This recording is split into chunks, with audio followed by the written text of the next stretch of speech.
Hello, everybody, and welcome to today's devotional.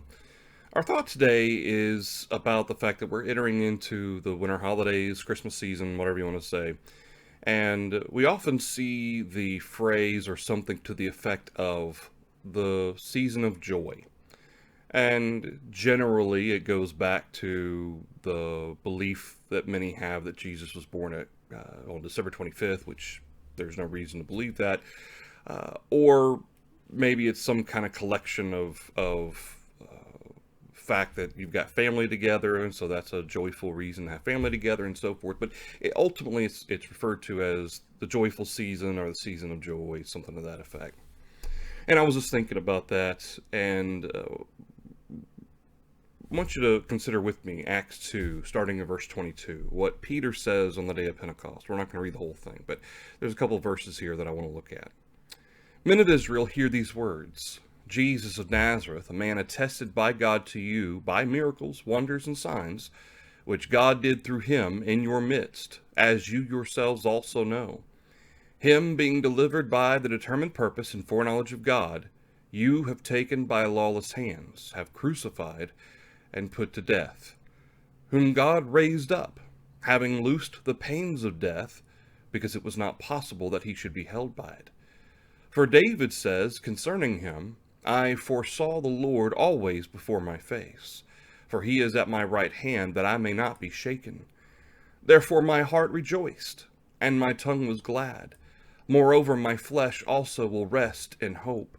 For you will not leave my soul in Hades, nor will you allow your Holy One to see corruption.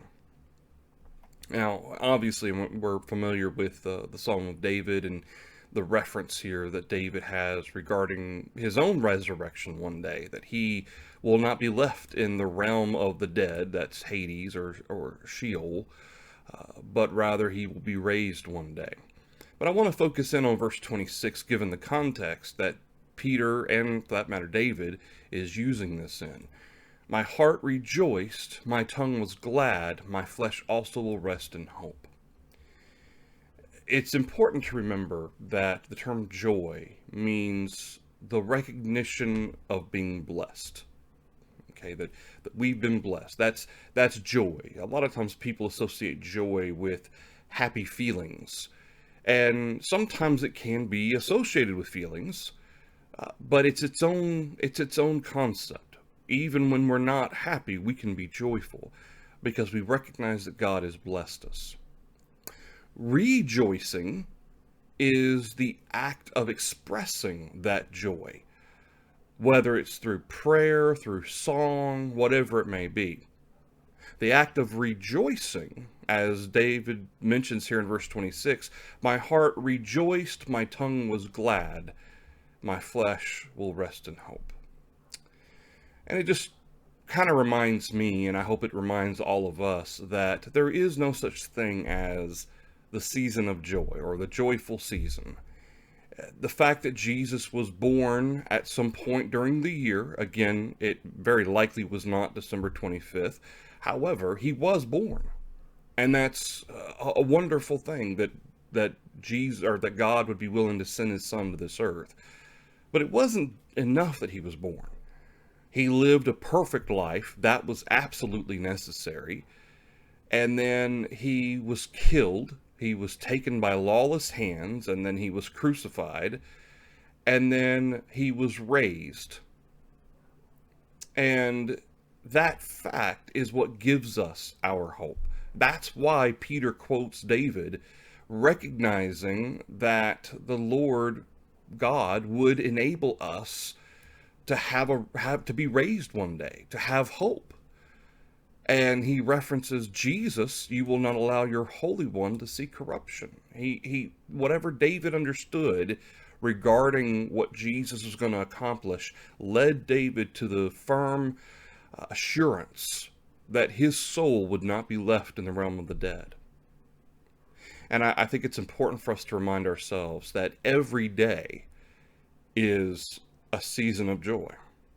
Every day we're blessed with another day of life should be a season of joy. And the recognition that we are blessed every day, not just at a particular month or holiday. And certainly we have family together, and that's sometimes, especially for people who are or live far apart, maybe we only get to see those individuals, those loved ones, once a year.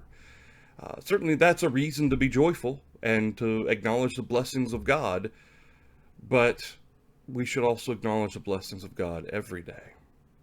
And so, as much as, there's the Christmas spirit, there's the getting into the holidays, that sort of thing, and that's wonderful, and there's nothing wrong with that. But let's also be reminded that this is not the only time we should be thankful to God for the blessings we have. Certainly Thanksgiving, for instance, the application comes home strongly at Thanksgiving, that Thanksgiving should not be the only time we thank God for what we have. We should be thanking God every day for the day of life He's given us. We should rejoice. We should recognize we're blessed and express that joy to God, that He has given us so much in our lives. And no matter how difficult the times may be, no matter how what obstacles we're facing, what struggles we're dealing with, there's always reasons for joy. There's always things I can look at, blessings in my life, that I can recognize that God is with me. And for that reason, that's why Paul says in Philippians 4 that he had learned in whatever state he was in to be content. That God provides us what we need today. He makes us sufficient for today. All right, that's the devotional for you tonight. Going forward for the next several weeks, there's going to be a lot of, I'm going to be traveling at a certain point with my family and so forth, and the holidays, kids are out of school. Right now, everybody's sick with the flu, and so we will probably, what we're going to do is we're going to, starting tonight or after tonight, we're not going to have daily devotionals probably until the first of the year. So for the next 3 weeks or so, we're not going to have daily devotionals. We'll pick back up sometime in maybe the first or second week of January, and we'll get back to our devotionals. All right. Well, Lord willing, I hope y'all have safe and happy holidays and enjoy your families, enjoy the opportunities you have to be with loved ones and friends, and always rejoice in the Lord, especially because we have our hope in Jesus. All right, thanks everybody.